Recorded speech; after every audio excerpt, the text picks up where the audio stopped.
Assalamualaikum warahmatullahi wabarakatuh. Bismillahirrahmanirrahim. Alhamdulillah, asyukurulillah, assalatu wassalamu li rasulillah wa ala alihi wa ashabihi wa atba'ihi ila yaumil qiyamah. Amma ba'du. Alhamdulillah kita sudah melangkah ke tema yang kesekian untuk ngaji filsafat kita. Saya tidak tahu setelah kurang lebih 10 kali kita ketemu ada dampak apa kuliah filsafat itu buat teman-teman. Semoga ada dikit-dikit lah hidupnya lebih cerdas sedikit kayak biasa. Ya, jangan salah, ngaji filsafat ini ternyata 1-2 orang ada juga yang perhatian. Kemarin saya dapat SMS dari profesor. Dulu pernah tak undang ke fakultas kejurusan, Profesor Marta Beck. Jadi dia heran, kok bisa ya ngaji filsafat tapi di masjid. Bayangannya dia masjid itu ngaji ya paling tak isinya fikih, Quran atau hadis. Dan ini filsafat, itu fenomenal itu. Dia heran. Oh, itu belum tahu padahal di sini nggak cuma filsafat, kalau ngerti ada macam-macam mungkin dia kaget. Jadi, iya, jangan salah kalau sebentar lagi nanti ada 1-2 peneliti datang ke sini mau wawancara sama kalian. So, pakai logika apa? Ya siapin aja. Tidak apa-apa. Oke, malam ini sebenarnya saya sudah merasa ini harusnya minggu lalu terakhir, hitung-hitungan saya sudah siap-siap Ramadan. Tapi tiba-tiba sore tadi Mas Lukman SMS-nya masuk, Pak, malam ini loh terakhirnya. Ya, jadi minggu lalu saya janjiannya bahwa setelah ini filsafat, hermeneutik, tapi sudahlah, daripada saya ngomong hermeneutiknya cuma setengah dan dilanjutkan nanti bukan habis puasa, habis lebaran, mending tak tambahin satu lagi aja, tema penting dalam logika. Jadi biar sekalian mantep logikanya, saya ambil tema definisi. Nah, saya ingat dulu di pertemuan pengantar waktu minggu pagi itu saya banyak nantang kamu dengan definisi. Maka oke deh, sekarang kita belajar caranya bikin definisi. Definisi itu kan ada hubungannya sama makna. Dan memang sebelum masuk ke hermeneutik, problem makna yang cair, kita harus sebenarnya masuk ke logika. Logika itu problem makna yang pasti. Jadi patokan resmi dulu, gimana sih cara mendefinisikan? Mendefinisikan itu ekuivalen sama dengan memahami. Mendefinisikan itu ketika kamu bisa mendefinisikan sesuatu dan pas, itu sama dengan kamu paham sesuatu. Makanya beberapa filosof bilang bedanya orang pinter sama orang tidak pinter itu dalam hal bikin definisi. Makanya asah otak yang paling canggih itu bikin aja definisi-definisi. Kalau pulang, definisinya laptop adalah apa? Definisinya kayak gitu. Jadi sambil kalau kamu nganggur-nganggur daripada gak ada waktu, sambil nongkrong, nah itu bikin definisi, lihat orang. Ada perempuan adalah, coba aja definisikan. Kira-kira bisa gak kamu? Ada mobil lewat, mobil adalah gitu. Jadi sering-sering gitu bikin sendiri. Asal gak ketawa-ketawa sendiri nanti orang. Sambil dia nggak mau ketawa-ketawa, ternyata aku nggak bisa ya. Oke, kita masuk ke definisi.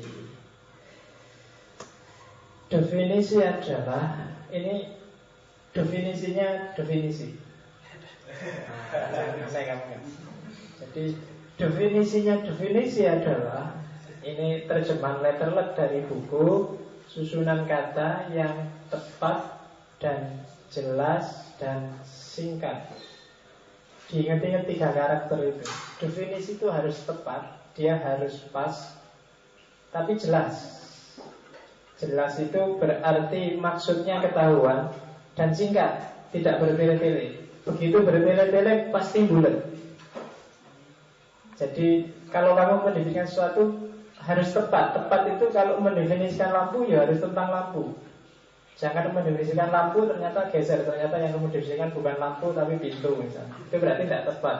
Kalau mau ngomong lampu ya lampu, itu tepat. Dan harus jelas. Jangan bikin definisi yang semula jelas, gara-gara kamu definisikan malah rumit. Sering kan kamu gitu.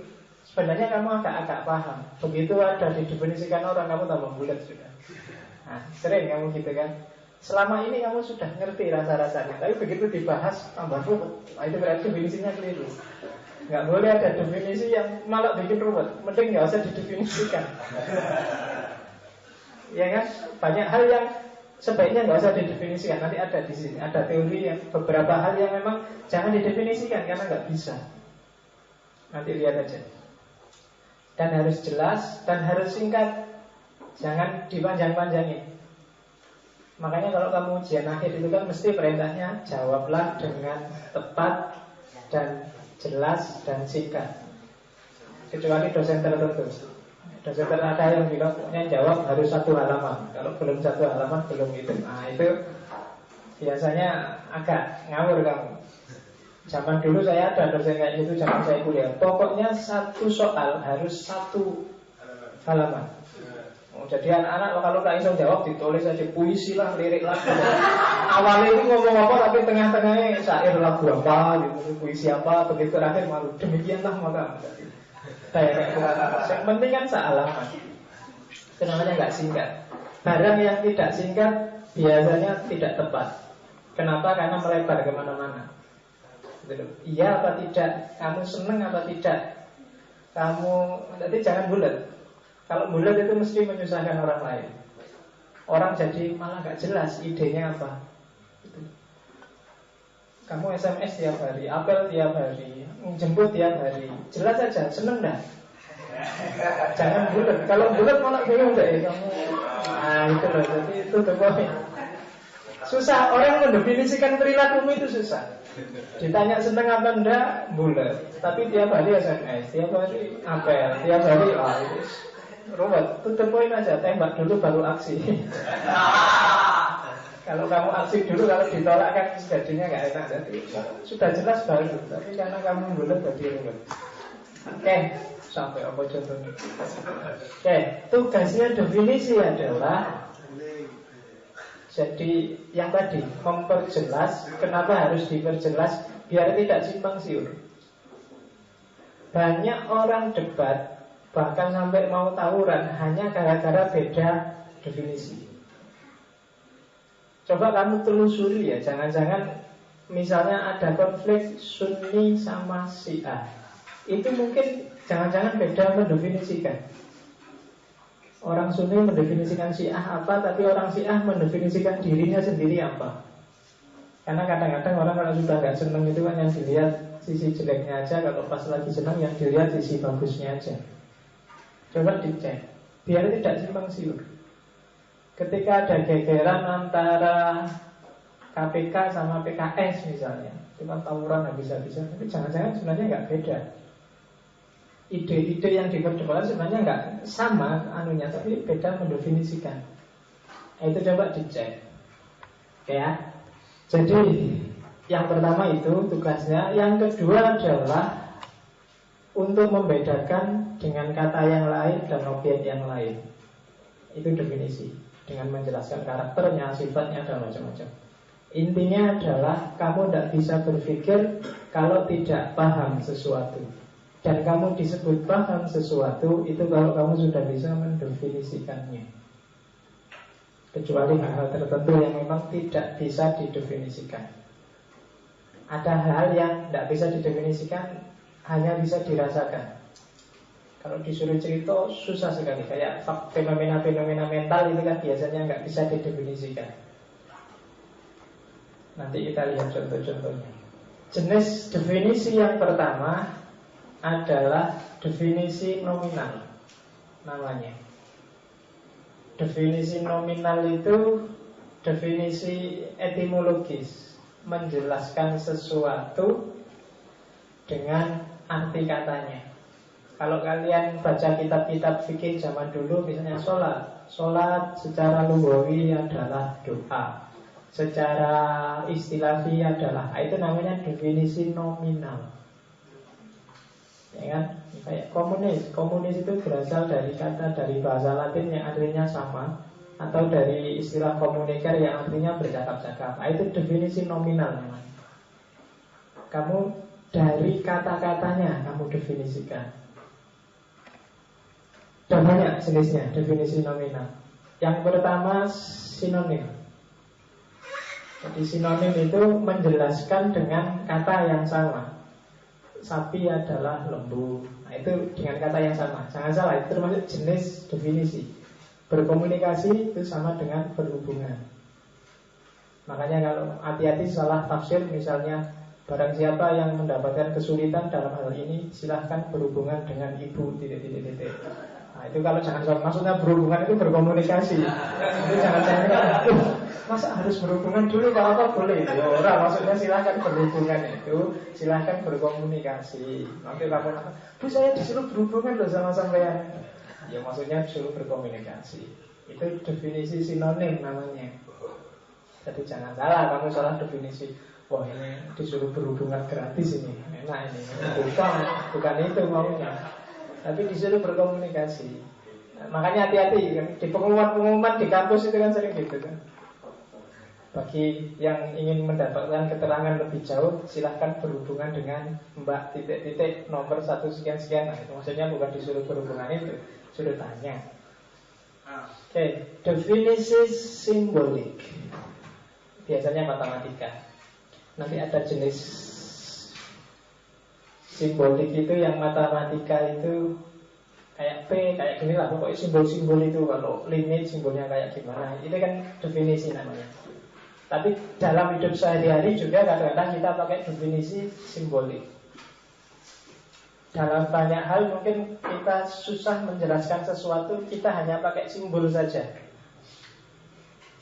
Gimana rasanya punya pacar? Susah ya mendefinisikan enaknya punya pacar. Yang penting punya pacar itu gini deh. Itu definisi simbolik. Kalau sudah patah hati, gini deh. Itu definisi simbolik. Gimana anak itu? Enak enggak? Itu definisi simbolik. Kamu definisikan juga susah. Apa maksudnya jadinya di kayak gini? Susah. Itu semacam definisi. Toh kamu paham kan dengan itu? Kamu nggak bisa menjelaskan, tapi orang paham. Meskipun ada juga definisi simbolik yang tidak paham, kayak status Facebook yang tidak jelas dengan tiba-tiba bilang SSSS dikarepi opo ZZZZ. Nah, kayak kamu mesti ZZZ maksudnya tidur. Nah kalau SSS terus ada kan status Facebooknya yang lagi galau itu kan kadang-kadang aneh-aneh itu kan. Itu sebenarnya simbolik. Biasanya pakai bahasa-bahasa simbolik. Ada definisi etimologi. Definisi etimologis itu ditelusuri asal-usul katanya. Dulu saya penelitian di skripsi itu judulnya filsafat cinta.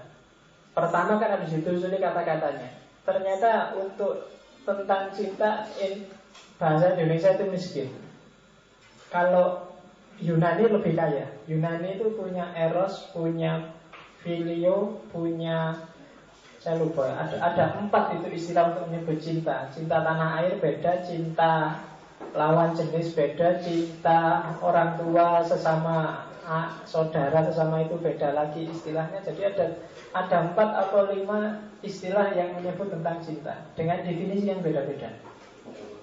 Nah itu etimologis namanya, menelusuri artinya cinta dari sisi bahasanya.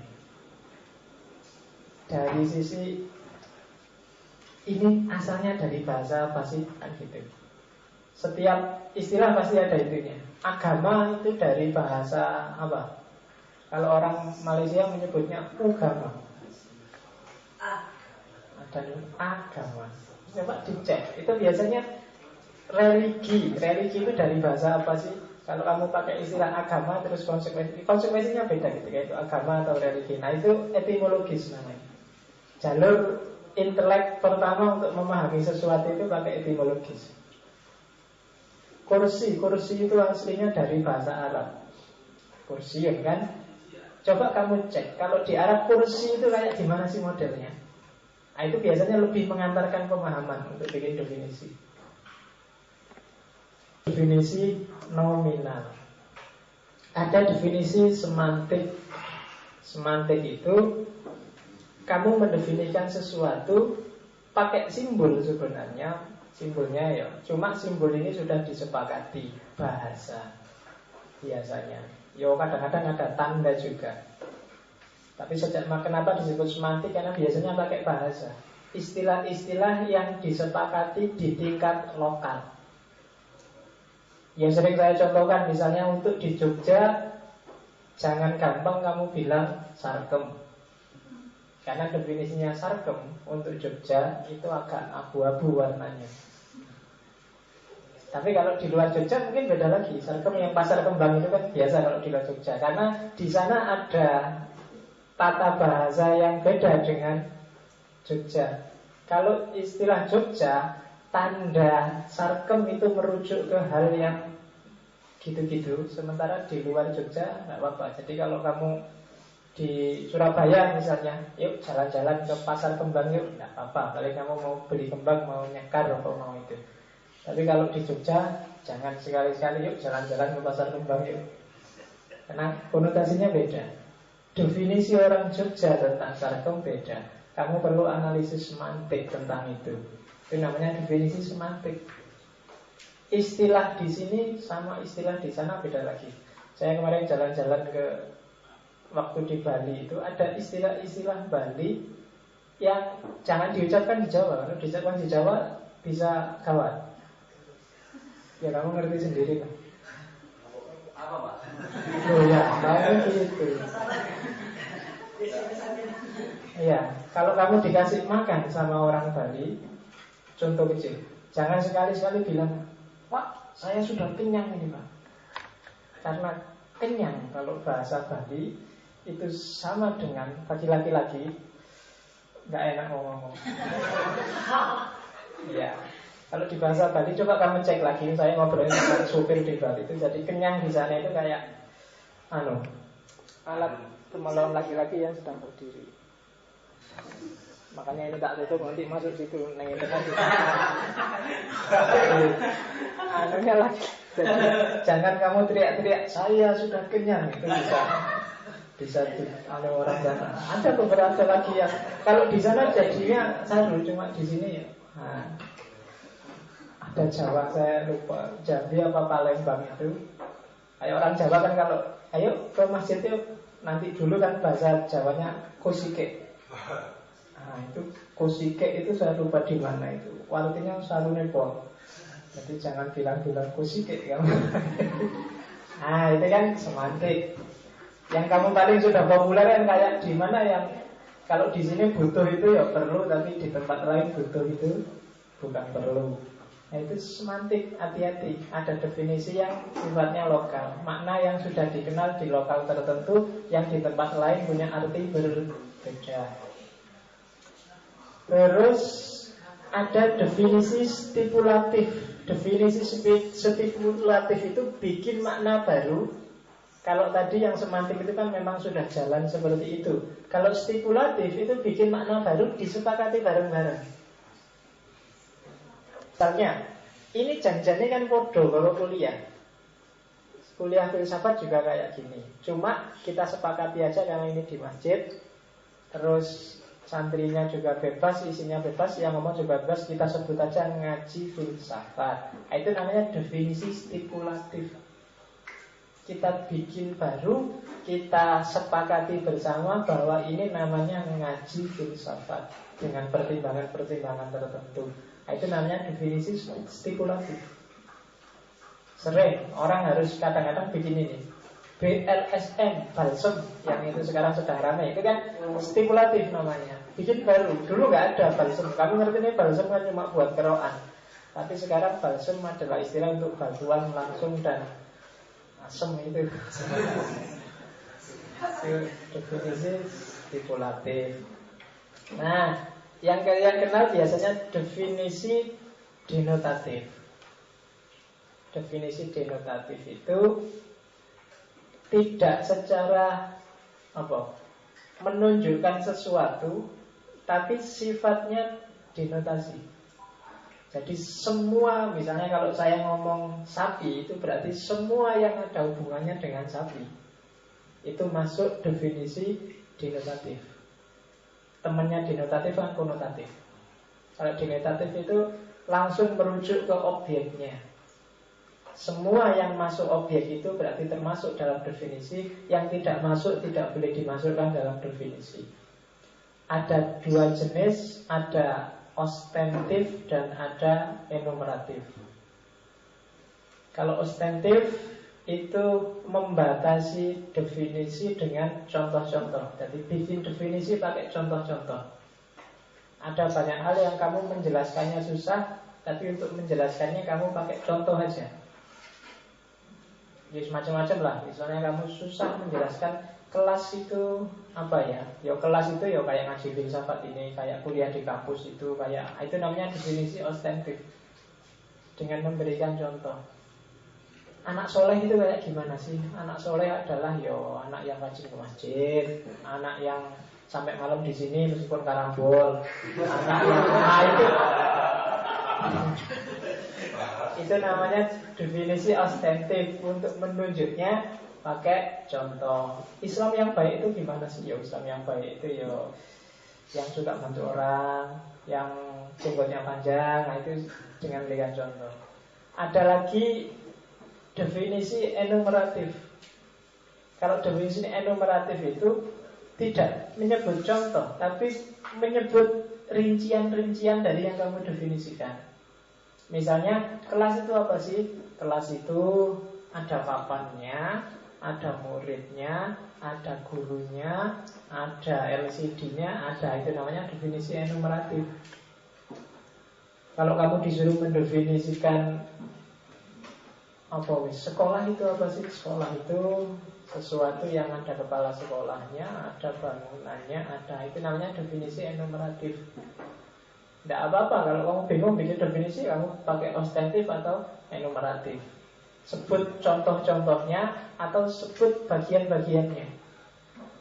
Itu untuk mengatasi seandainya kamu susah bikin definisinya. Cari aja contohnya gitu. Cantik itu apa sih? Cantik itu kira-kira kalau kamu enumeratif, cantik itu yang rambutnya panjang, kulitnya putih, terus hidungnya lubangnya 2, kemudian sapi. Oke. Kalau ostentif, contoh, cantik itu adalah siapa ya? Menurut kamu yang cantik siapa? Megawati.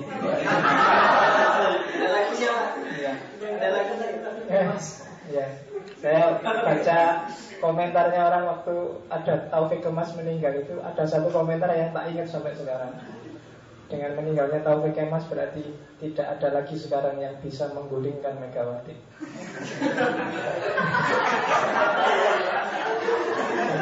Bisa menggulingkan Megawati selama ini kan Taufik Kemas, jadi sudah nggak mungkin lagi ada yang menggulingkan Megawati. Oke. Itu definisi nominal. Sekarang definisi real. Definisi real itu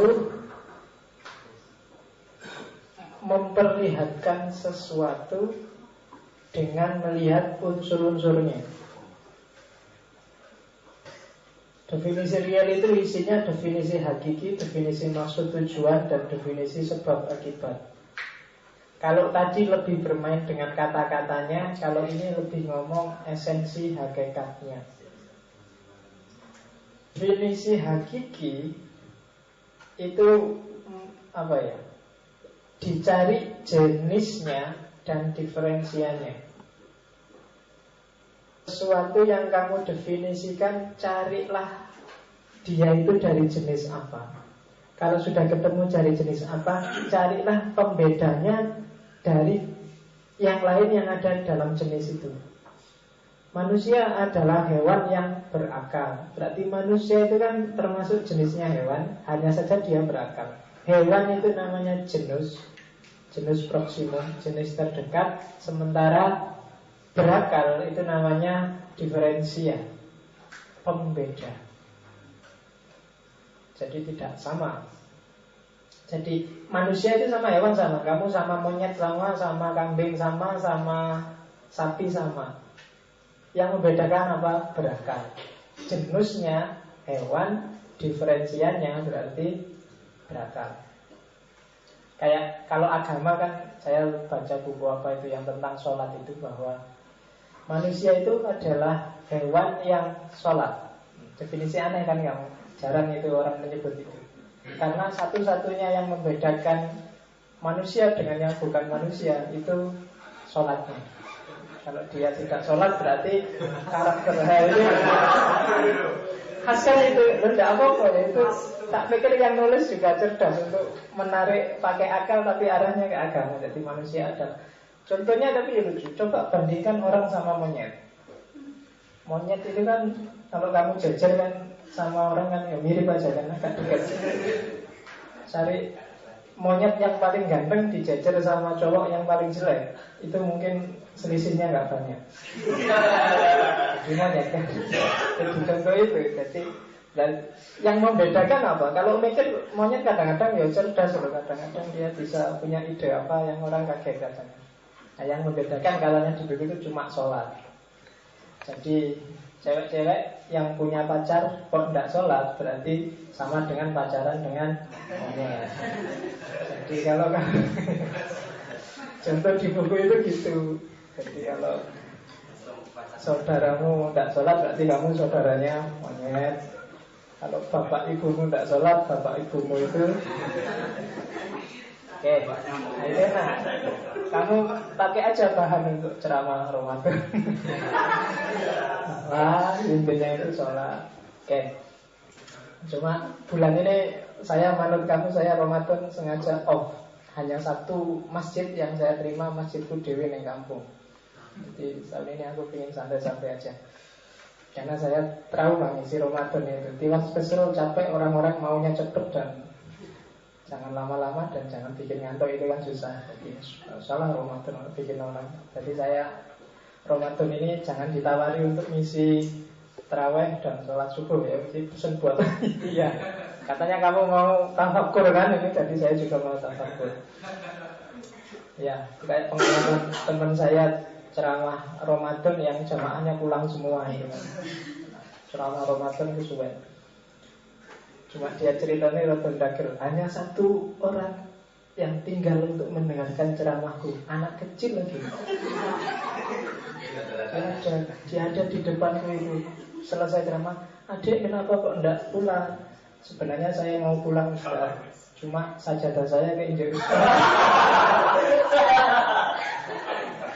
Oke, cerita dadak dagel pasti dia malas timbang ceramah ya malas.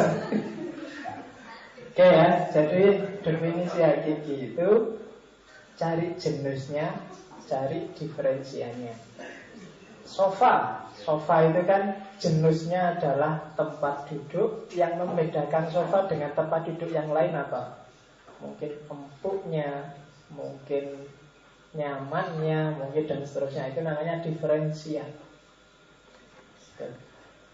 Merpati itu burung, dasi itu pakaian. Tapi pakaian yang apa sih yang membedakan dasi sama baju, sama jaket, sama celana? Nah itu diferensiannya. Jadi kalau kamu cari hakikat sesuatu, carilah jenisnya untuk mendefinisikan, dan carilah diferensiannya.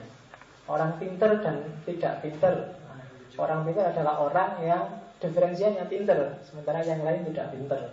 Nah, itu diferensian. Definisi hakiki. Ada yang ketiga, definisi maksud tujuan.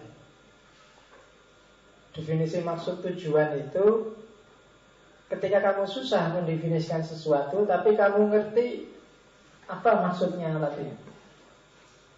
Misalnya mikrofon. Kamu mendefinisikan mikrofon mungkin bingung. Kamu sebut aja mikrofon adalah alat untuk membantu orang berbicara sehingga suaranya bisa terdengar kemana-mana. Ini sebenarnya kan bukan definisi, tapi tujuannya alat ini. Tapi tidak apa-apa, itu termasuk jenis definisi. Namanya definisi maksud tujuan. Karena susah ya, banyak hal yang laptop adalah alat komunikasi yang, itu kamu mesti bingung. Paling kamu terus alat tujuannya kan bisa dipakai untuk ngetik, bisa dipakai untuk lihat film, bisa dipakai mesti gitu. Itu sebenarnya kan bukan hakikatnya, tapi alat, tapi maksud dan tujuan adanya laptop. Arloji adalah alat untuk menunjukkan waktu yang disusun sedemikian rupa sehingga dapat dimasukkan dalam saku atau diikat di tangan. Nah, itu arloji. Kenapa harus dapat dimasukkan saku dan diikat tangan? Ya untuk membedakan dengan jam tembok. Ya kan? Kalau gak kamu kasih itu, masuk jam tembok mau kamu taruh sini kan? Tidak ada. Jadi harus agak panjang definisinya. Oke. Ada lagi definisi sebab akibat. Kalau definisi sebab akibat itu mungkin kamu susah mencari hakikat, mencari mana genus, mana spesies, tapi kamu ngerti sebab akibatnya. Gerhana bulan itu apa ya hakikatnya? Susah. Tapi yang jelas gerhana bulan itu adalah gerhana yang terjadi ketika bumi berada di antara bulan dan matahari. Kalau gerhana matahari ketika bulan berada di antara matahari dan bumi. Nah, itu definisi sebab akibat.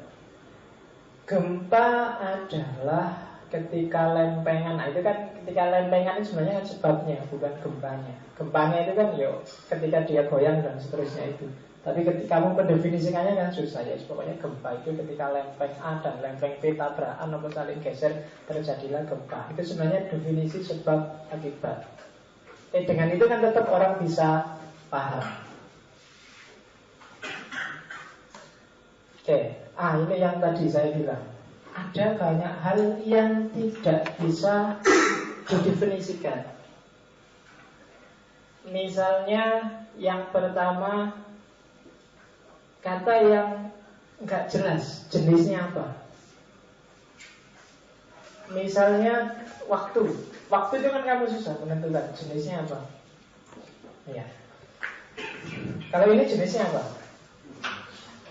Minuman kan. Kalau kamu definisikan misalnya ini air putih. Air putih adalah minuman, jenisnya. Diferensiannya apa? Berwarna kuning.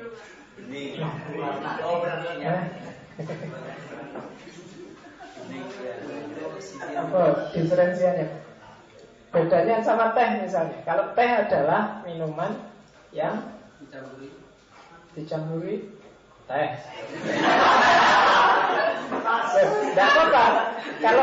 Kalau kamu definisikan teh adalah minuman yang dicampuri teh, itu jenis definisi apa?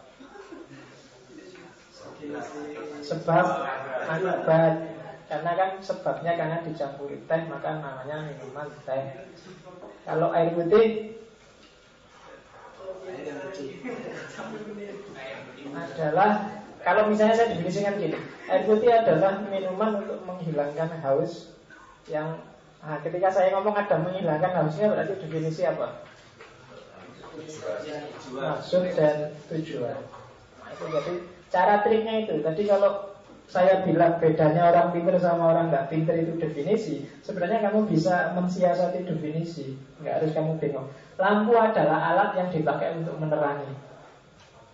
Nah, itu maksud dan tujuan. Dengan ciri tertentu lah. Tapi itu namanya maksud dan tujuan. Dari maksudnya adanya lampu. Oke. Nah, sekarang ada yang tidak dapat didefinisikan. Kalau filsafat istilah-istilah dasar. Nanti sesi ini akan saya tutup dengan istilah-istilah dasar dalam filsafat, dalam rangka kita masuk ke nanti setelah lebaran. Ketika kita sudah masuk ke filsafat yang beneran. Jadi sampai hari ini kita masih mengumpulkan alat, mengumpulkan amunisi untuk masuk ke dunia filsafat. Jadi kamu jangan gaya dulu. Besok kalau lebaran jangan bilang-bilang saya sudah ngerti filsafat. Disimpan aja senjata rahasiamu itu. Nanti kita baru masuk ke dunia filsafat setelah lebaran. Saya sampai pertemuan ke-10 ini sebenarnya baru ngumpulin alat. Kita ngumpulin amunisi, ngumpulin senjata apa aja yang diperlukan ketika nanti kita masuk ke dunia filsafat. Oke. Kata yang jenisnya tidak jelas, misalnya kata-kata yang sangat universal, ada, itu didefinisikan agak rumit. Waktu itu kan, waktu itu jenis apa ya? Ya jenis waktu Pak, ini kan susah itu. Spesiesnya juga tidak ada temennya, satu-satunya waktu, ruang. Nah itu kan susah, nyari jenisnya. Yang kedua, kata yang tidak ada diferensiannya. Kalau tadi tidak ada jenisnya, ini tidak ada diferensiannya. Misalnya kenyataan mental, sedih, senang, sumpah, jatuh cinta, patah hati. Kamu jenisnya ngerti, itu jenis perasaan, jenis mental. Tapi jenis mentalnya gimana? Cinta itu jenis mental yang itu susah. Betul. Kamu mau bilang pakai maksud tujuan Pak, yang bikin orang nangis, tapi nggak selalu orang jatuh cinta nangis. Yang bikin orang seneng juga nggak selalu jatuh. Susah kamu mendefinisikan. Nyari sebabnya juga susah. Cinta itu disebabkan ketika suka pada orang lain, kemudian oh iya ya, masa cuma suka? Kalau suka, saya sama saudara juga suka, sama teman juga suka. Itu diferensiannya apa? Suka yang gimana ya? Nggak susah kamu nyari diferensiannya dengan yang lain. Maka setiap definisi tentang cinta mesti bulat. Biasanya orang pakai istilah-istilah, nanti ada, pakai bahasa-bahasa majas, pakai bahasa-bahasa kias, pakai bahasa-bahasa isyarat, macam-macam definisi, mulai yang lucu sampai yang serius sampai yang jengkeli itu ada definisi tentang cinta. Kamu cari aja di buku-buku itu kan mesti banyak definisi tentang cinta. Cinta itu emas, cinta itu apa lagi? Seperti macam-macam lah definisinya. Itu tidak bisa. Atau di luar yang mental, kamu memahami objek yang sangat dasar dan sangat sederhana. Warna misalnya, merah, kuning, hijau, itu kamu jelas jenisnya, itu warna. Tapi kalau kamu disuruh mendefinisikan warna hijau adalah warna yang bingung itu kan, tidak bisa didefinisikan. Pokoknya hijau ya hijau Pak. Halus adalah sesuatu yang kalau diraba, kalau tidak terasa nggak ada apa-apanya. Apa yang halus itu? Yang kalau diraba rasanya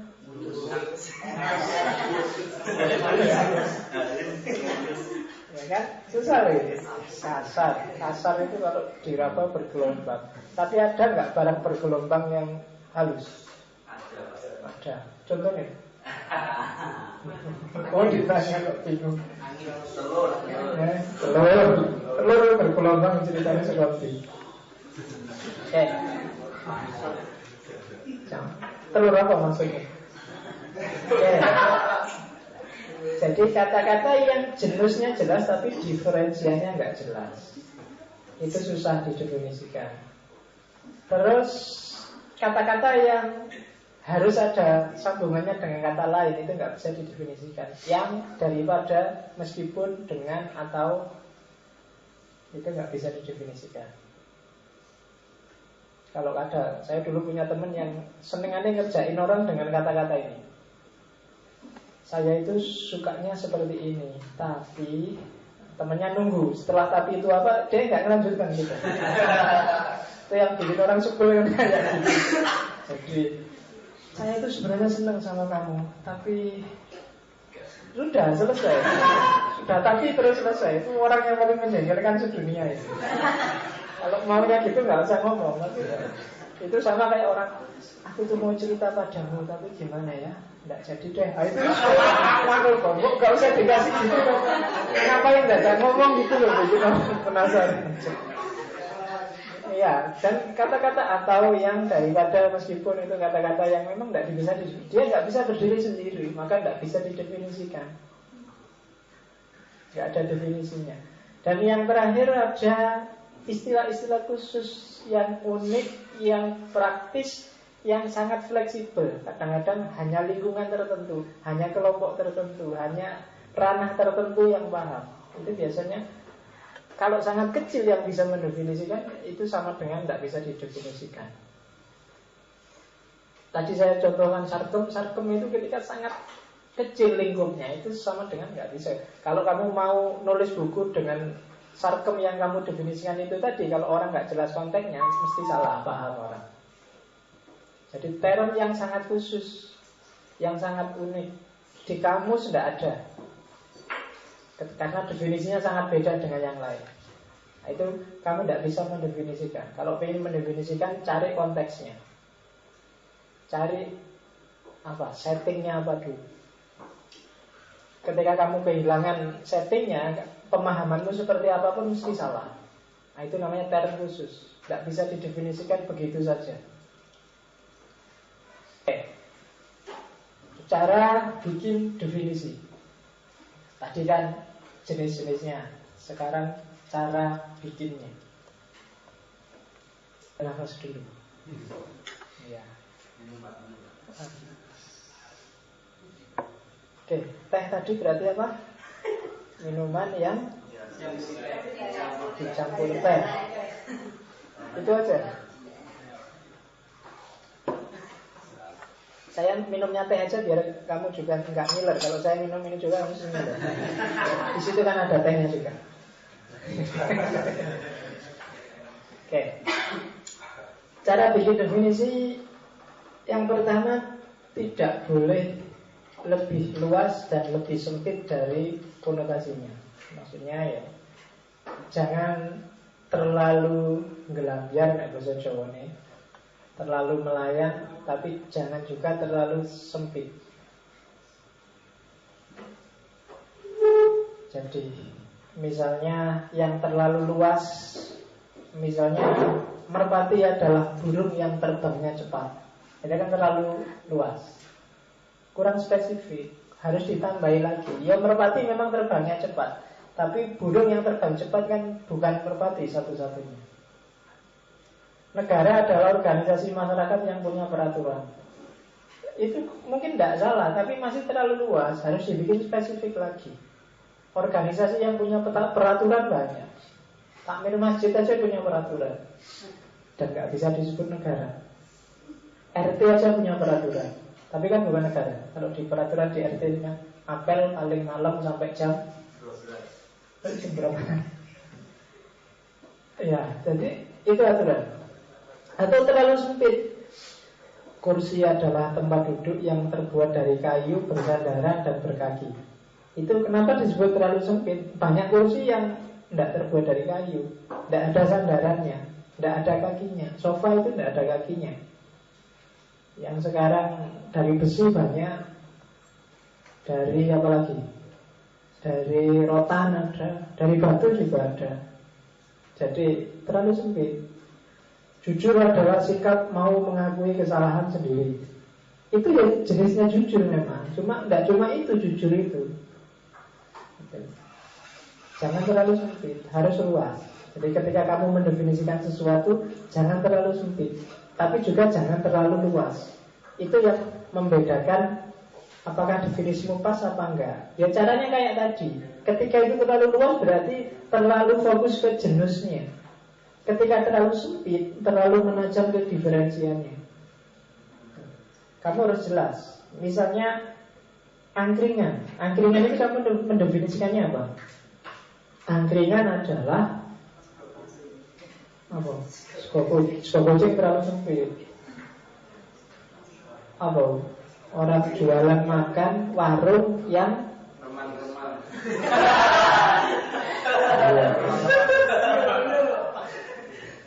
Warung yang remang-remang. Oke, ya cuma angkringan yang remang-remang kan gitu. Itu masih terlalu luas. Itu tidak apa-apa kamu pakai remang-remang. Warung yang remang-remang yang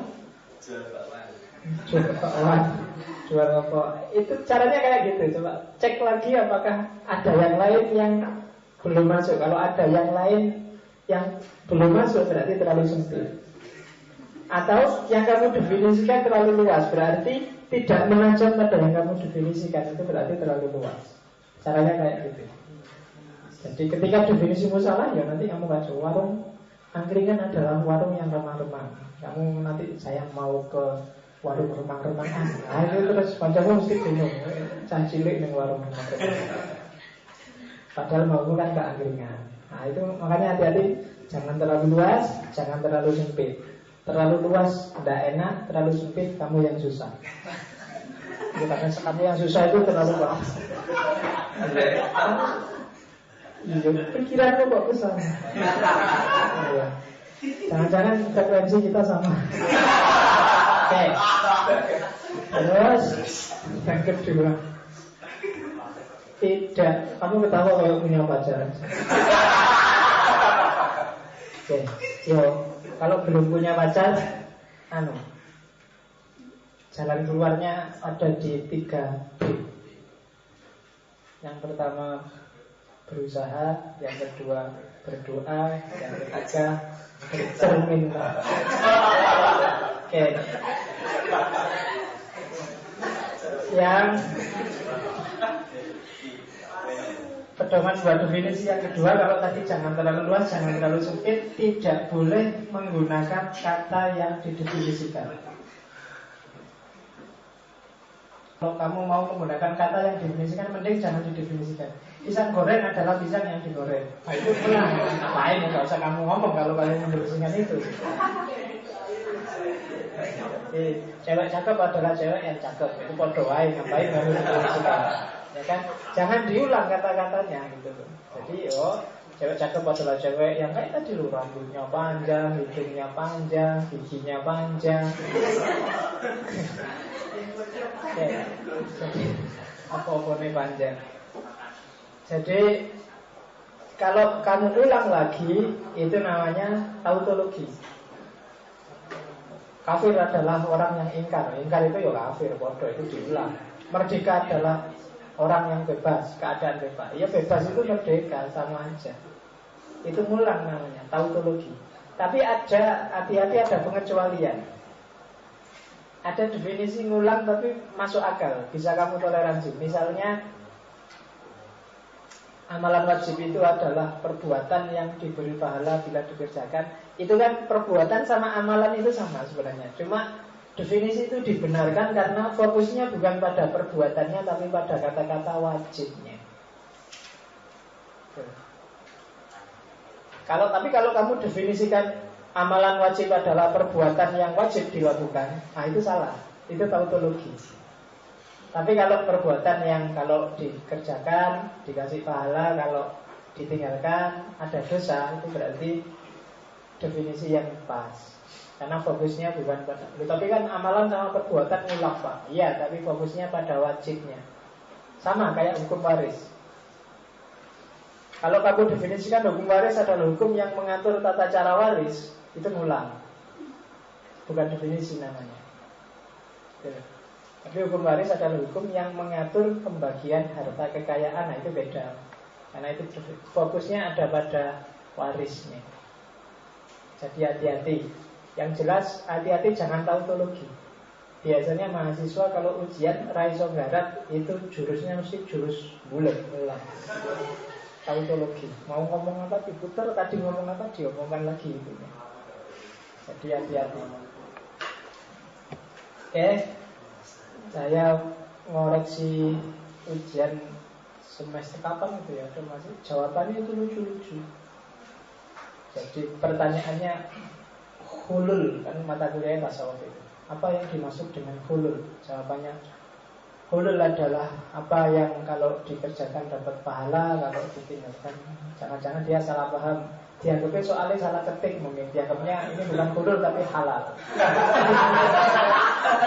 Tapi terus definisinya itu mungkin padahal itu mata kuliah tasawuf gitu. Wah, ya beres. Ya. Saya paling males kalau ada soal terus habis jawab mahasiswanya, mohon maaf Pak, tadi pagi saya tidak sempat belajar karena memang berpikirin. Jadi kadang-kadang itu mohon maklumnya Pak. Iyalah. Oke. Terus definisi ketiga, Definisi ada yang ujian terakhir itu ada mahasiswa mungkin saking paniknya atau mungkin nulis namanya itu ke susu-susu.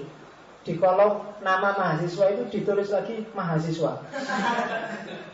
Bingung jadi susu. Untungnya NIM-nya benar, tapi di kolom mahasiswa nama mahasiswa mahasiswa. Iya, ini tapi itu berhasil itu kan kayak apa? Yang anekdot disuruh jawablah soal-soal berikut dengan jelas dan tepat. Jelas. Nomor 1 jelas. Nomor 2 tepat. Nomor 3 jelas. Nomor 4 tepat. Salah dewe dengan. Oke. Tidak boleh bikin definisi yang tadi justru membingungkan orang. Kalau mau membingungkan orang, mending jangan kamu definisikan dulu. Nanti orang mau paham jadi nggak jadi.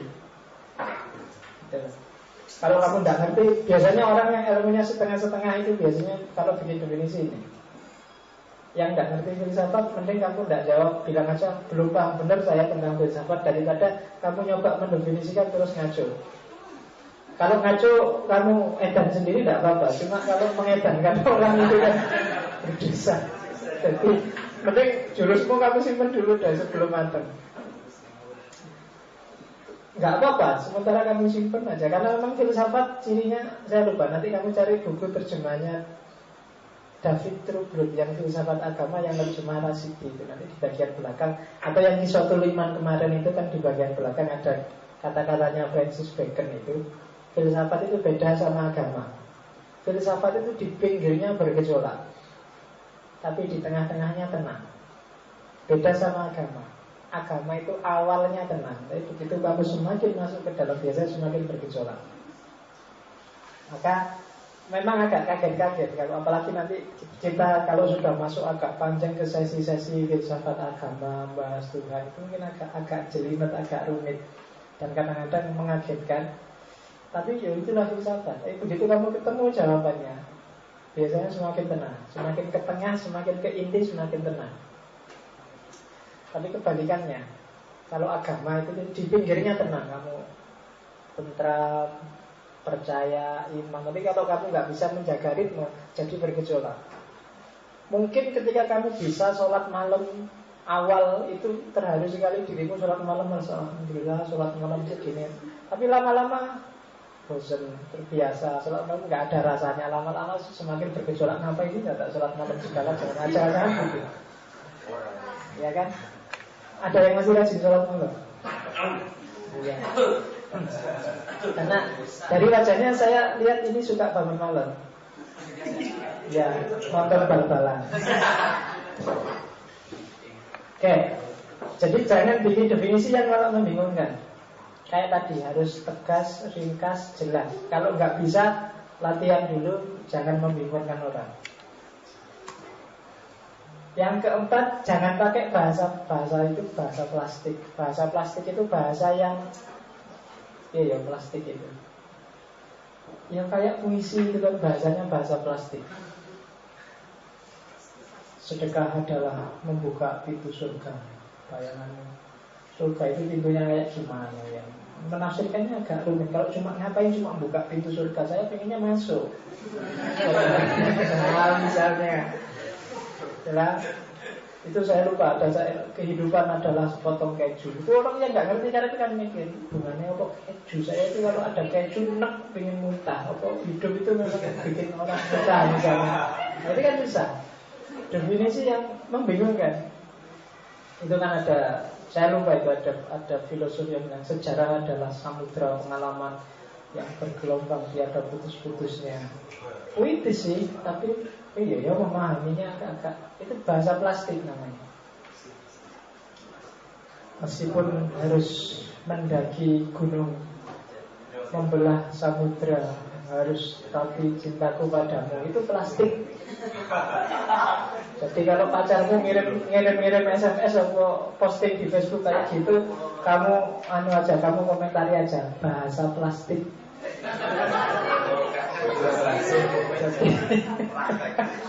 Iya, berarti indah sekali, luar biasa sekali. Tadi karpe tidak jelas. Tidak mengarah ke maksud. Orang bisa menafsirkan ke utara, menafsirkan ke selatan. Kayak tadi kamu bilang cinta adalah emas. Emas adalah Gitu kan? Oh, itu susah memahaminya kalau nggak jelas maunya. Belum. Makanya kalau di tempat saya ada banyak istilah-istilah lokal yang itu plastik. Orang bisa memahami ke utara, memahami ke selatan. Filsafat itu kan banyak istilah-istilah yang orangnya nggak sadar dianggap cerdas, tapi sebenarnya itu istilah-istilah plastik. Pemberdayaan masyarakat, pengabdian masyarakat. Kalau kamu cermati itu agak-agak plastik, nggak tegas. Maksudnya memberdayakan masyarakat itu apa sih? Kadang-kadang labelnya memberdayakan masyarakat, tapi sebenarnya itu proyek, nyari untung dari, iya, nah kan gitu. Pengabdian masyarakat, bodoh ketika kamu Allah, bodoh wae, golek duit intinya. Nah itu kan bahasa plastik, dikemas dengan istilah-istilah memberdayakan, membela apa nih, bodoh wae. Bahasa plastik, kamu di. Oh iya kan, itu kan kayak seminar mengantisipasi kemiskinan di Indonesia. Seminar ini hotel, makan-makan enak-enak, pulang dapat honor. Seminar tentang kemiskinan apa pernah mendatangkan orang miskin? Gak pernah. Yang datang kan ya orang-orang kaya, betul. Itu lagi sing duitnya oke, bahas orang miskin. Orang miskinnya gak pernah diajak. Plastik, di sini mesti bahasa-bahasa plastik. Parpol kampanye itu di sini bahasa-bahasa plastik. Jadi kalau bikin definisi jangan pakai gitu deh. Harus tegas, jelas, terukur. Jangan pakai bahasa aneh-aneh. Oke, terus juga jangan bikin definisi yang sangat teknis yang hanya kelompokmu atau keahlian tertentu yang bisa. Ketika kamu bikin yang kayak gitu, definisimu tidak bisa universal, nggak bisa dipakai, nggak bisa dipraktekkan di tengah masyarakat. Coba kamu pahami itu, tak ambil evolusinya Spencer itu. Spencer mendefinisikan evolusi adalah perubahan terus-menerus dari homogenitas yang menentu dan serasi dalam susunan dan kegiatan melalui diferensiasi dan integrasi sambung menyambung.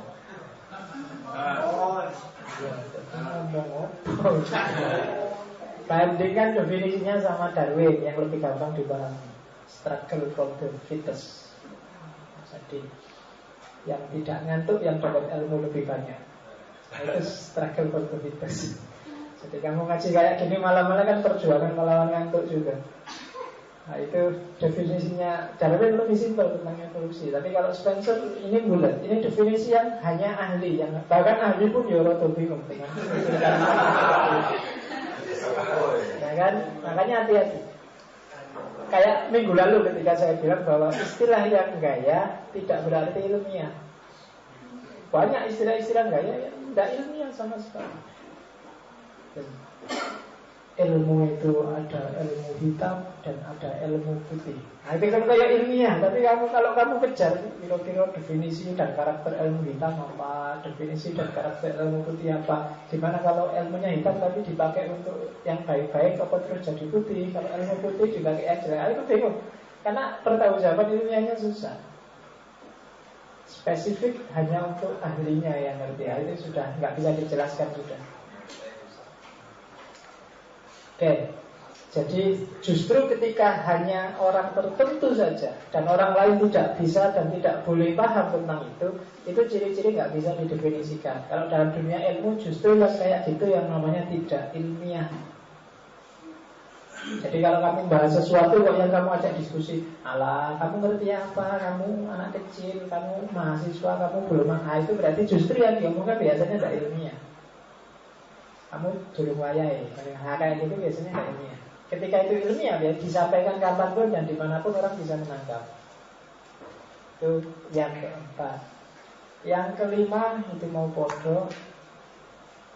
Definisi tidak boleh bentuk negatif. Biasanya yang kami pakai dolanan. Benar adalah sesuatu yang tidak salah. Nah, mesti kamu ambil kebalikannya. Senang adalah ketika kita tidak sedih. Ayo, cah cilik yang ngerti. Nah itu bukan definisi namanya. Kamu nyari cuma lawan katanya. Itu bukan definisi. Jadi hati-hati jangan bikin definisi yang negatif. Ah, ini istilah-istilah. Sebelum ke istilah-istilah, sebenarnya saya ada lagi satu. Itu dulu tak pakai bahan ngaji di mana ya? Iya, mu'arifat itu definisi kalau mantek. Sulam Munawwarah. Dulu tak presentasikan di mana saya lupa. Ya sebenarnya sama kayak tadi, cuma dengan istilah-istilah yang lebih halus. Mu'arif itu definisi, mu'arifat itu tentang definisi-definisi. Sulamul Munawwarah. Kalau ada waktu ngaji, kita ngaji visual. Kita ngaji mantek kalau ada waktu. Jadi ada ta'rif haddi, ada ta'rif rosmi, ada ta'rif lafzi. Nah, itu kalau ilmu mantek. Kalau ta'rif haddi itu ta'rif yang menggunakan jenis dan fasol. Jenis itu jenis tadi, kalau fasol itu yang diferensial. Tapi pakai istilah fasol. Itu bedanya. Manusia hewan yang berpikir, hewan itu jenis, yang berpikir itu fasol. Jadi kalau kamu nanti mau diskusi, lihat audiennya. Kok di sini orang-orang jenggot sama orang-orang serius pakai serban, jangan pakai istilah diferensial, nanti dianggap kafir. Pakai istilah jenis dan fasol. Ah itu bahasa Arab. Karena bodoh, tapi ya, jadi jangan pakai istilah-istilah itu. Nah, kalau gini kan enak. Ada haddi tam, ada haddi nakis. Ini agak lebih jelimet dikit. Jadi yang haddi itu, kalau yang tam itu jenisnya dekat. Tapi kalau yang nakis itu jenisnya jauh. Jadi misalnya kalau tadi kan manusia adalah hewan yang berakal. Hewan sama manusia itu jenisnya dekat. Tapi kalau kamu definisikan manusia adalah gumpalan daging, darah, dan tulang dan yang berakal, nah, itu iya sih manusia memang gitu. Tapi kan itu jauh. Itu namanya jins gaib.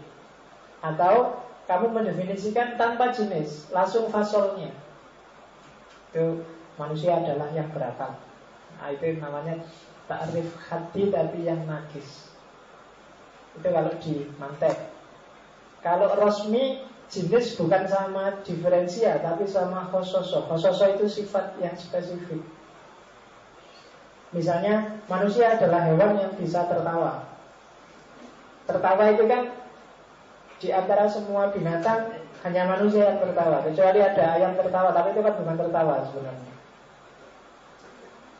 Kan ada ayam, apa ayam mana itu yang ayam ketawa itu kan? Itu kan bukan ketawa. Kalau kamu tanya ayamnya, kamu ketawa enggak? Itu yang suaranya.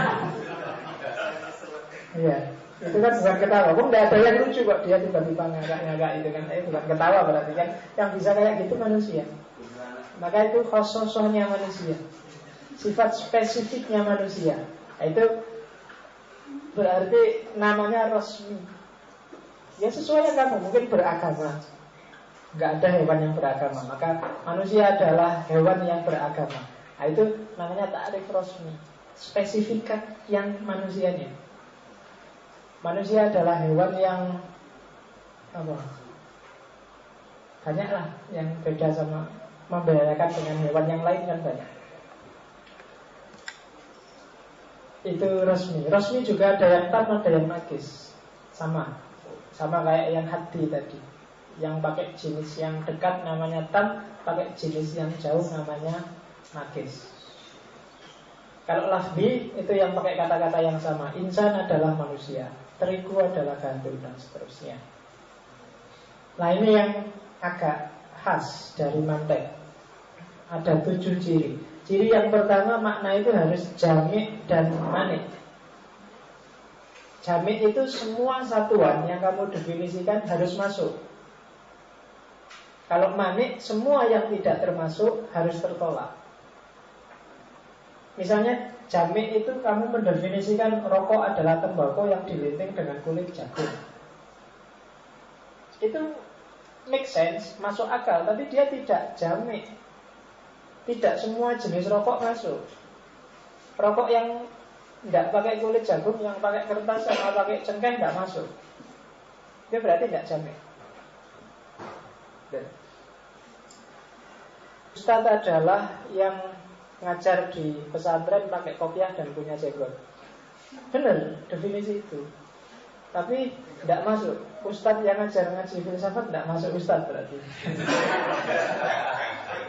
Karena tidak pernah pakai kopiah dan tidak punya jenggot. Nah itu berarti tidak jamek. Harus masuk ke semuanya. Kalau manik, contohnya rokok adalah tembakau dan klobot. Itu tidak manik. Kenapa tidak manik? Karena banyak yang tidak tergolong rokok. Meskipun itu ada bakunya, ada kertasnya, masuk. Misalnya kalau ada baku, keleleran di situ, sebelahnya ada kertas, bisa disebut rokok berarti. Padahal kan enggak. Jadi definisi itu harus jamek dan manik. Yang kedua harus pakai kata-kata yang jelas. Ya itu sudah sama kayak tadi. Itu saya contohnya pakai rokok karena ini kelihatannya saya presentasinya di pondok. Kalau di pondok itu kan rokok haram, jadi harus dibakar terus. Ya kan? Karena haram dibakar aja. Kamu yang justru membiarkan rokok tidak terbakar itu berarti setuju dengan rokok. Oke, jadi itu kan rokok adalah daun kering yang dilinting yang rasanya membuat melayang dan terpesona. Kok bisa definisi kayak gitu, Bu? Ada itu kan nggak jelas. Apa yang bikin melayang itu? Susah kan? Melayang itu kayak gimana sih? Nggak tahu. Itu rasanya melayang, Pak. Kadang-kadang nggak paham juga kan apa maksudnya melayang itu. Itu berarti pakai kata-kata yang nggak jelas. Saya jatuh cinta dan sekarang mabuk kepayang. Nah, kan susah itu. Mabuk kepayang itu maksudnya apa? Mabuk itu berarti kamu pusing, pengen muntah, mual, apalagi kepayang.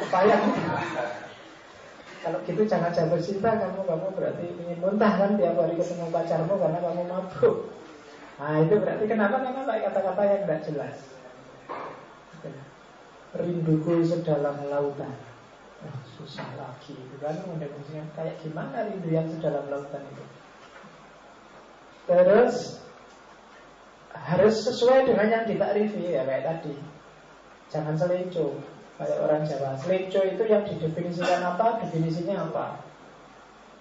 Rokok adalah pipa yang dihisap oleh orang-orang kaya. Itu bukan rokok itu kan.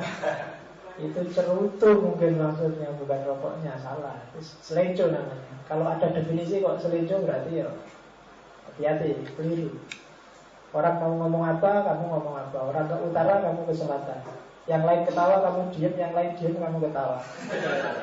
Itu tidak beres. Oke, jangan pakai majas yang tanpa petunjuk. Iklannya rokok itu kan banyak pakai majas kan. I love blue. Itu kalau nggak ada petunjuknya bisa rusak itu kan. Kacau kan. Kalau apa rokok sama I love blue. Rokok adalah selera pemberani. Oh itu kan. Hubungannya apa ya rokok sama, kan kadang-kadang gitu. Kan iklannya rokok itu kan ada yang orang nekat, ada apa aja diterjang sampai naik kontainer, naik mobil saja nih. Apa dengan merokok itu terus kamu ya anda baru-baruan kayak gitu. Itu kan harus jelas. Itu majas yang nggak ada petunjuknya, jadi kamu nebak maknanya apa ya kan gitu. Yang penting rasanya pun. Nah, karena rasanya itu paham ini apa ya. Iya kan, kalau begitu kamu salah paham kan. Istilah yang penting rasanya pun itu kan banyak kamu salah gunakan untuk yang aneh-aneh. Makanya coba deh, itu majas. Tapi karena nggak ada petunjuknya ya kamu pakainya aneh-aneh. Punya pacar jelek nggak apa-apa, yang penting. Nah itu kan dipakai aneh-aneh. Oke.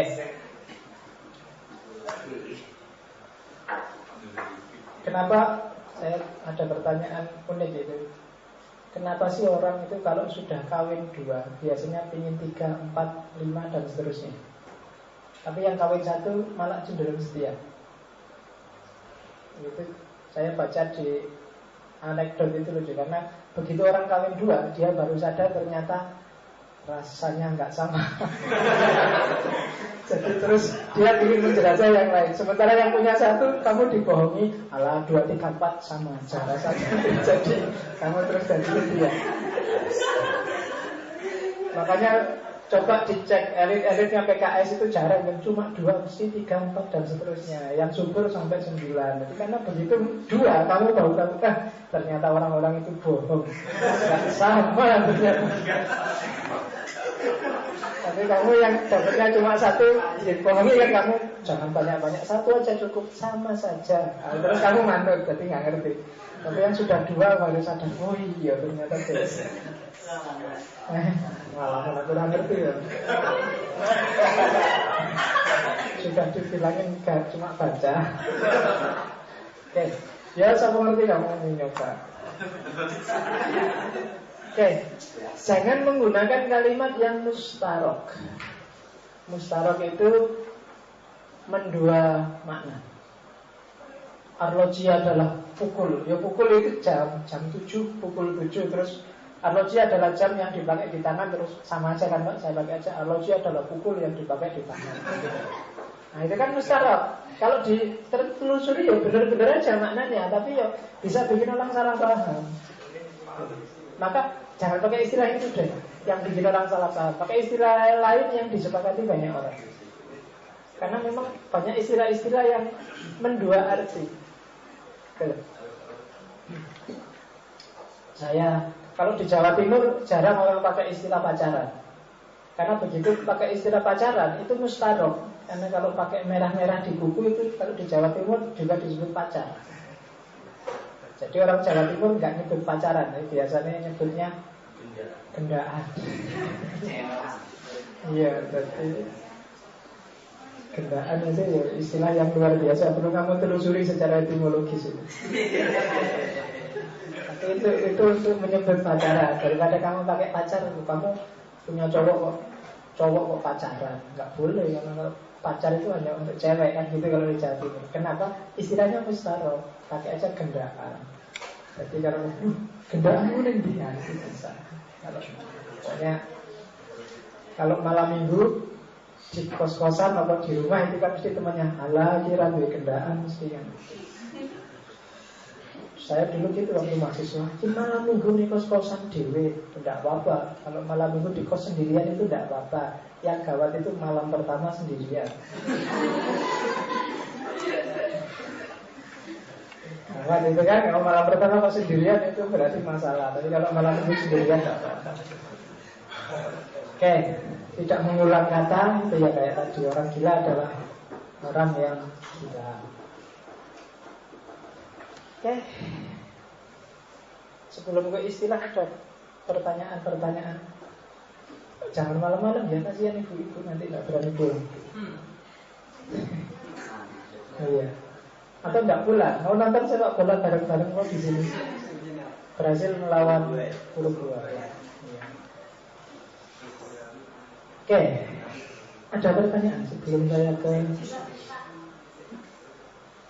Ya wis, terserah yang ngajak dulu. Ya.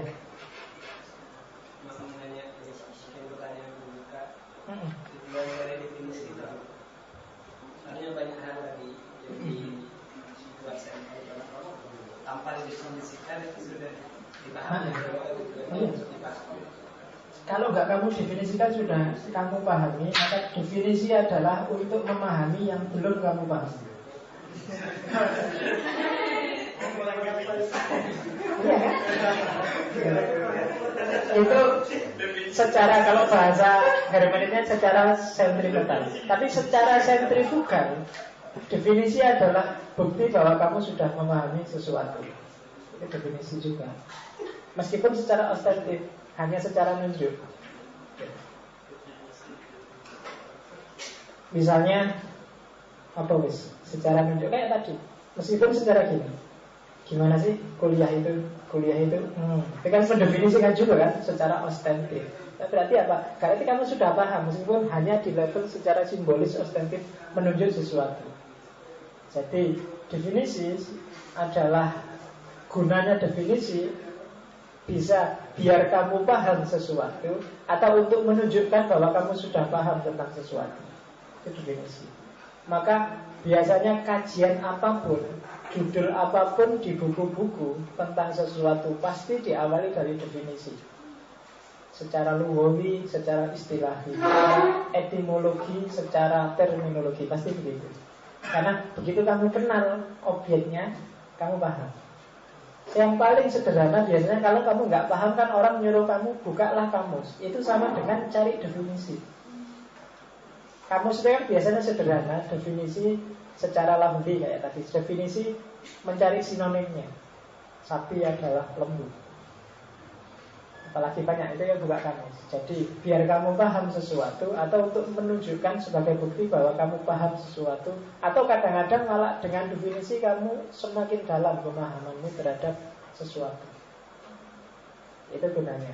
Ketika kamu tidak bisa mendefinisikan, itu kemungkinan besar nggak bisa menangkap. Ketika kamu paham sesuatu, insya Allah bisa mendefinisikan, meskipun tidak harus di level definisi yang nominal atau definisi yang real, tapi mungkin definisi sebab akibat, definisi maksud tujuan, itu pasti bisa. Cinta mungkin nggak bisa kamu definisikan, tapi mungkin bisa secara maksud tujuan, bisa sebab akibat. Cinta itu dari mata turun ke hati. Itu definisi apa? Sebab akibat.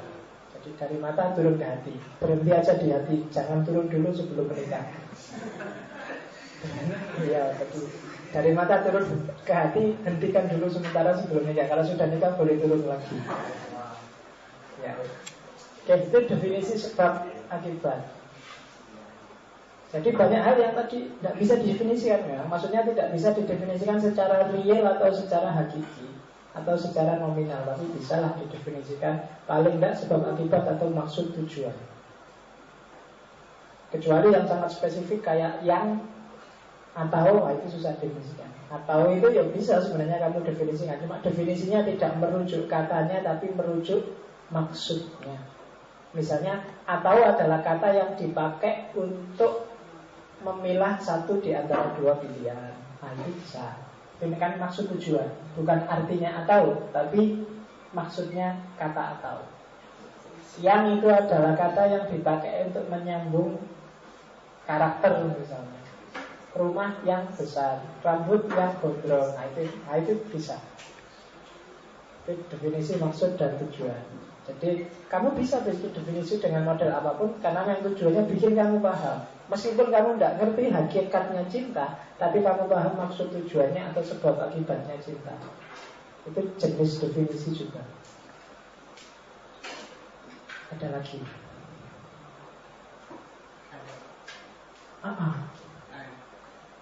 Selain definisi, kalau memang tujuannya untuk yang ditekannya kan ke pemahaman, untuk memahami sesuatu yang tidak dipahami, ada nggak batasan lain atau pembatasan lain selain definisi?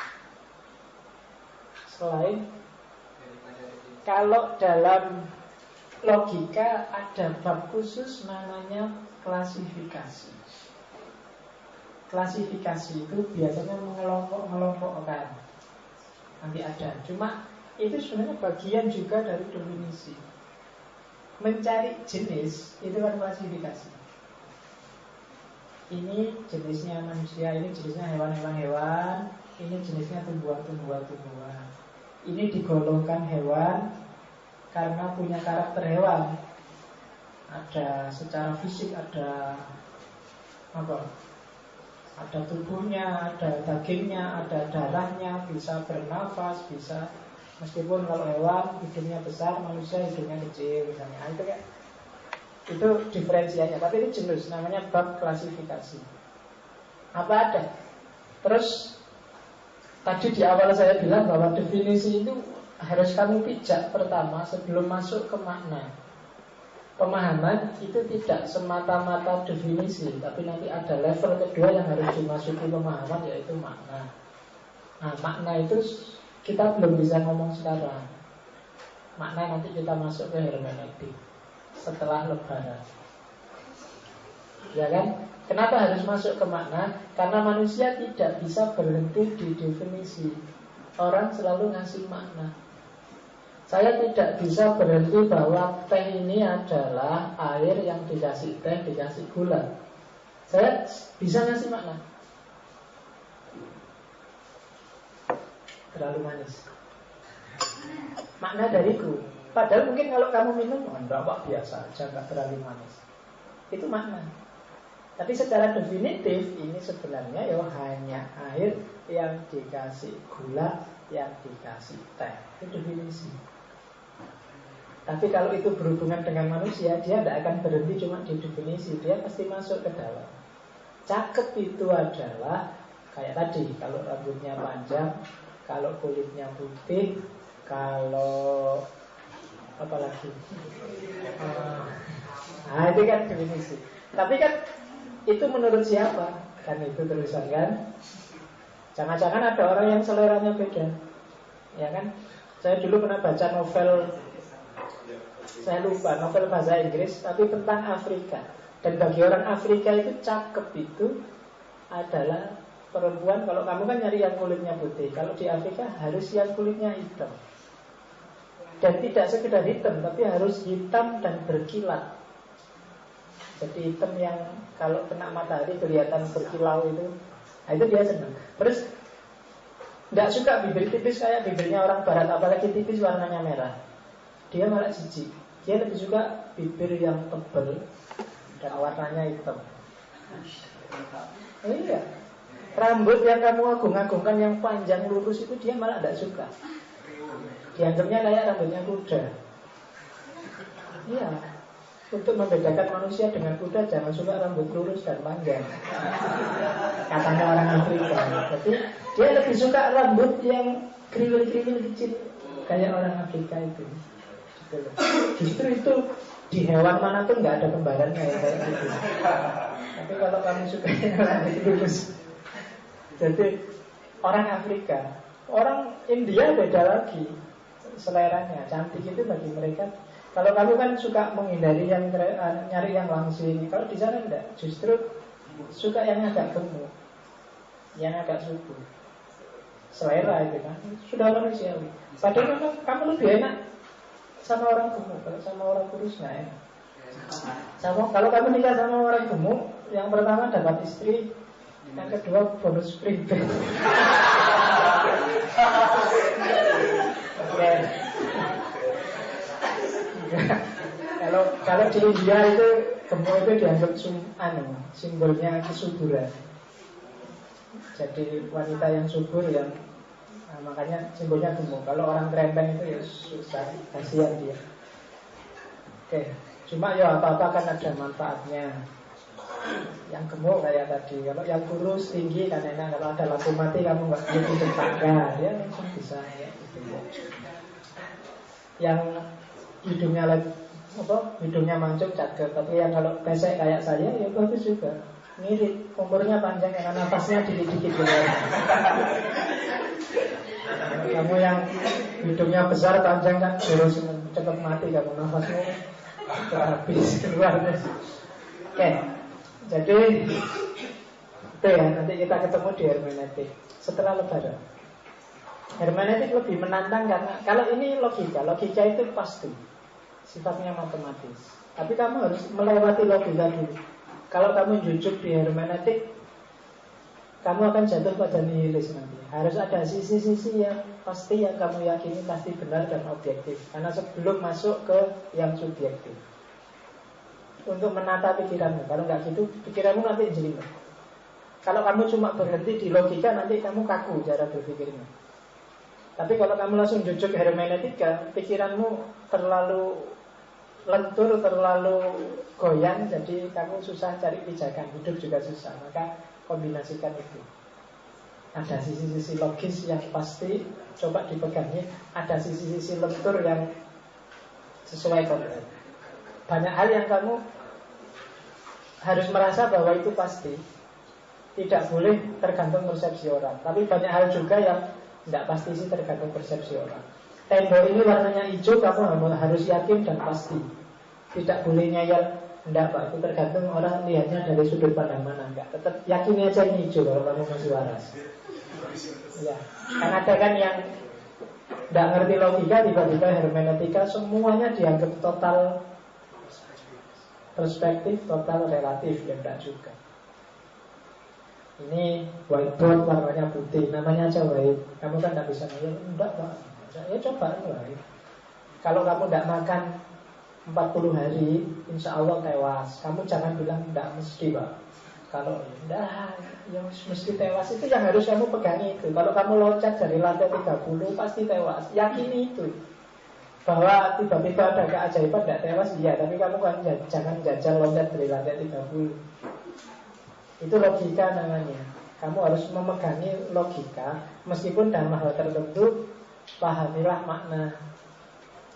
Makna itu tegelnya kelas ini sama tegelnya masjid itu sama-sama tegel. Harganya sama, jenisnya sama, mungkin pabriknya sama. Tapi kamu memperlakukan ruang kelas sama masjid sana kan beda. Kalau ke sana sandalnya kamu copot, kamu nggak berani macam-macam.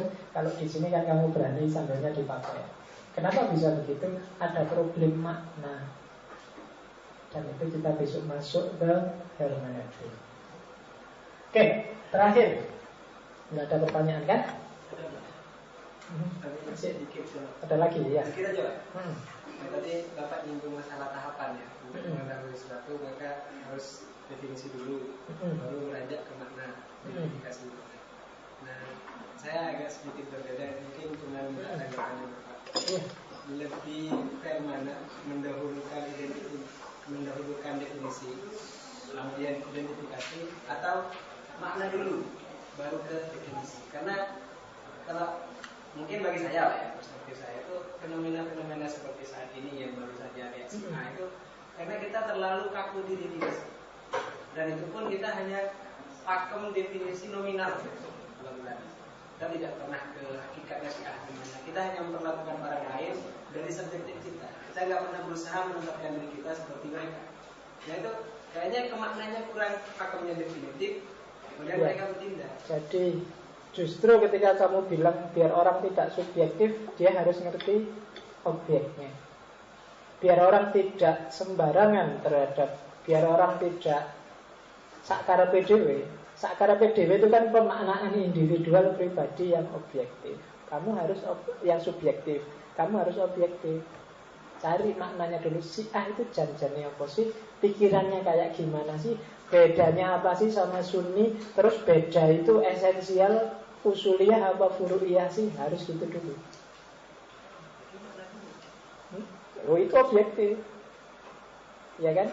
Objektif itu maksudnya apa sih? Di luar subjek yang memahami. Kalau subjektif itu sudah perspektifnya subjek yang memahami. Kamu harus paham dulu bahwa ini ada gulanya, ada tehnya, ada airnya. Sebelum kamu komentar ini terlalu manis apa tidak manis. Kan gitu. Iya, kamu harus ngerti dulu ini apa sih yang kamu minum itu apa. Kalau kamu harus paham dulu saya sedang minum teh tawar. Yo, jangan dimaknai terus teh ini tidak manis sama sekali. Memang kamu tadi minum teh tawar. Kalau kamu jujuk tidak manisnya, oh ya, menurut Bapak itu tidak manis. Wale. Harus dari objeknya dulu secara objektif baru dimaknai. Saya lihat ini hijau, tapi kalau saya pakai kacamata merah, mungkin ini warnanya ada di coklat, hijau plus merah. Tapi jangan dilihat kacamatanya dulu, coba lihat ininya dulu deh. Hijau kan? Kenapa kok kamu bilang coklat? Oh pantas kamu pakai kacamata merah. Oh si A itu kayak gimana kamu pelajari sampai jelimet. Oh kayak gitu berarti si A itu. Lah terus kenapa kok itu marah-marah ke si A? Coba dia pakai kacamata apa sih melihat si A? Oh pantas kayak gitu. Nah, itu kamu lihat pemaknaannya dia terhadap objek yang dia pahami. Oh pantas dia baca kitab ini sih. Oh dia terpengaruh guru itu sih dan seterusnya. Nah itu tahapannya. Nanti ketemu di hermeneutik lah. Karena kalau di hermeneutik level logik yang pasti yang eksak ini biasanya disebut teks. Teksnya apa sih? Kalau sudah teks terus siapa yang memproduksi teks itu? Kalau sudah kayak gitu, lah terus pemaknaan yang sekarang apa? Itu reader kan, yang baca. Caranya nanti kayak gitu kalau di hermeneutik. Oke. Slide terakhir saya mau ngomong istilah-istilah. Istilah-istilah, karena saya takutnya kadang-kadang saya keceplosan ngomong pakai istilah-istilah ini dan kamu anggap sudah paham, jangan-jangan kamu belum paham. Itu aja yang saya takutkan. Masih banyak, nanti boleh kamu sebut yang saya lupa ngasih. Yang pertama, substansi. Substansi itu biasanya lawannya aksiden. Kalau substansi, apa ya? Kalau tak kasih contoh aja, nggak usah tak jelaskan pakai definisi. Saya lupa, jadi yang menjelaskan dengan pakai contoh. Meja ini substansinya adalah kayu. Aksidennya coklat, kotak. Itu aksiden. Substansinya semen, bata. Aksidennya hijau. Bisa ditangkap?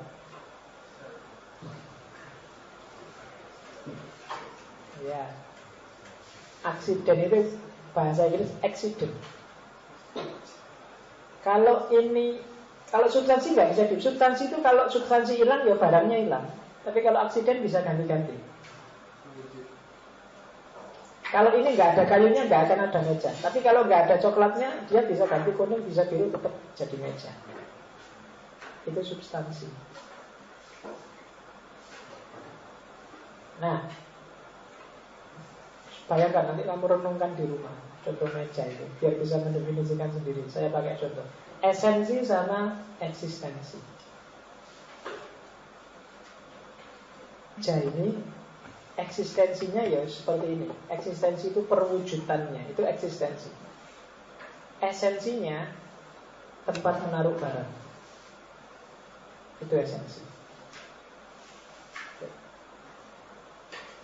Misalnya, eksistensiku seperti ini. Aku kalau ngomong kayak gini, kalau cerita kayak gini, kalau membaca kayak gini, itu eksisten. Esensiku misalnya, orang yang ngerti filsafat, itu esensi. Di esensi itu orang kadang menyebut hakikat. Ini panjangnya sekian, warnanya seperti itu, wujudnya sekian, dipegang enteng, itu eksistensinya. Esensinya alat untuk nyedot, bukan alat untuk minjem. Nah itu eksistensi sama esensi. Oke. Esensi sama eksistensi. Makanya ada aliran yang namanya eksistensialisme. Berarti apa? Dia tidak peduli dengan ini alat untuk nyedot, ini alat untuk apa, tapi dia tampil sebagai kayak gimana. Tampilannya warna hijau kayak gini dan bisa dibikin garuk-garuk, bisa dibikin main-main musik, bisa ganti. Perkara dia alat sedot ya terserah orang makainya dipakai apa. Itu lebih penting eksistensinya. Kamu bilang, Pak, saya itu sebenarnya rajin. Peduli amat. Sementing absenmu bolong semua berarti kamu nggak rajin. Urusan sebenarnya, hakikatnya kamu rajin urusan. Nah itu eksistensialisme. Makanya kalau kamu belajar mula sadra kan mula sadra termasuk eksistensialis.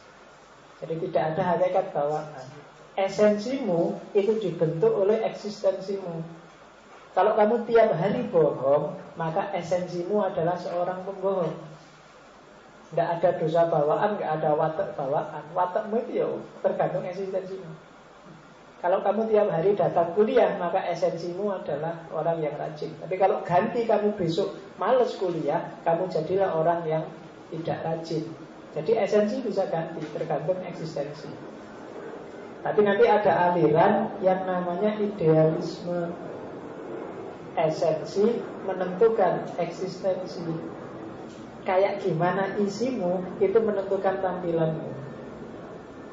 Kalau isimu itu orang yang santai cuek, yang gayamu sehari-hari pasti cuek. Itu namanya idealisme. Kita masuk ini nanti akan banyak dibahas di ontologi, metafisika, kalau kita pada waktunya. Terus being, ada. Kalau filsafat itu ngomong ada itu berarti semua hal yang ada, baik real atau tidak real. Mimpimu, lamunanmu itu termasuk ada kan? Bedanya sama realitas. Kalau realitas itu ada yang memang wujudnya jelas, maka mimpimu, lamunanmu, khayalanmu itu tidak termasuk realitas. Tapi mimpimu, hayalanmu bisa termasuk ada, karena dia eksis, meskipun eksis cuma dalam pikiranmu, dalam mimpimu, dalam hayalanmu. Nah, ada lagi fenomena. Kalau fenomena itu realitas yang sudah dipahami manusia, itu namanya fenomena. Ketika realitas itu kamu baca dan kamu pahami, itu namanya fenomena. Nah, terus ada dua, metal form. Metal form itu yang punya Aristoteles. Segala hal itu pasti punya dua bentuk, metal dan form. Kalau metal itu bahannya, form itu bentuknya. Ini plastik, formnya panjang dan ada lubangnya. Itu metal dan form. Ini kaca, formnya gelas. Manusia itu daging, tulang, dan darah, formnya apa? Iya, kalau sufi formnya adalah Tuhan. Bentuk, jadi hakikatnya, kedalamannya, form, metal dan form, bentuknya, kedalamannya. Kalau arsi, saya lupa ngomong apa istilah arsi. Arsi itu asal-usul alam semesta, ketemunya di filsafat Yunani. Banyak filosof Yunani yang sibuk mengejar arsi. Apa sih intinya, apa sih asal-usul sumbernya alam semesta itu. Kalau ide bawaan itu paling dikenal dari Descartes yang bilang bahwa manusia itu begitu lahir sebenarnya punya seperangkat ide. Sebenarnya pelopornya bukan Descartes tapi Plato. Plato dengan ideanya bilang bahwa ketika kamu lahir, itu sebenarnya di kepalamu sudah ada banyak sekali ide. Wa alama adamal asma'a kullaha. Nah, begitu kamu terjun hidup sehari-hari, aktivitas mikir itu sebenarnya bukan aktivitas memahami keluar, tapi sebenarnya mengingat-ingat ke dalam. Dulu di alam sana kayak gini namanya apa ya? Oh meja, kayak gitu namanya oh kuda. Nah, itu aktivitas mengingat-ingat sebenarnya. Makanya kamu akan kaget, loh kok tiba-tiba saya ngerti bahwa itu kuda. Kapan ya saya belajar bahwa itu kuda? Kapan ya? Kamu mungkin nggak ingat. Nah, itu teorinya Plato dengan ide bawaan. Kalau aksioma itu konsep-konsep dasar, asumsi-asumsi dasar yang diyakini pasti benar dan tidak dipertanyakan, dan memang jangan dipertanyakan, jangan digugat. Itu aksioma. Kalau itu kamu pertanyakan, kamu gugat, nanti bangunan keilmuannya jadi runtuh. Kamu ketemu aksioma itu di banyak filosof. Ada filsafat matematika kebanyakan. Hermeneutik pun ada beberapa yang sifatnya aksiomatik. Jadi kalau ada pengetahuan kok labelnya aksiomatik, itu berarti jangan ditanyakan, jangan dikomplain. Terima aja apa adanya, karena dia kuncinya untuk mengembangkan keilmuannya lebih jauh. Itu aksioma. Oke, itu istilah-istilah. Ada yang ditanyakan, atau istilah yang belum saya sebut, biar kamu nggak bingung, nanti biar nggak rancu. Selama ini kan kamu pakainya secara ngawur. Esensi, substansi kamu anggap sama aja.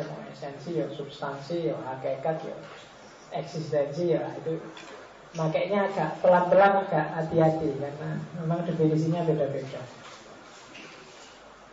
Oke, sudah ya, sudah ngantuk. Alhamdulillah kita sudah menyelesaikan sesi semester pertama selama 10 kali pertemuan. Insya Allah. Apa mas?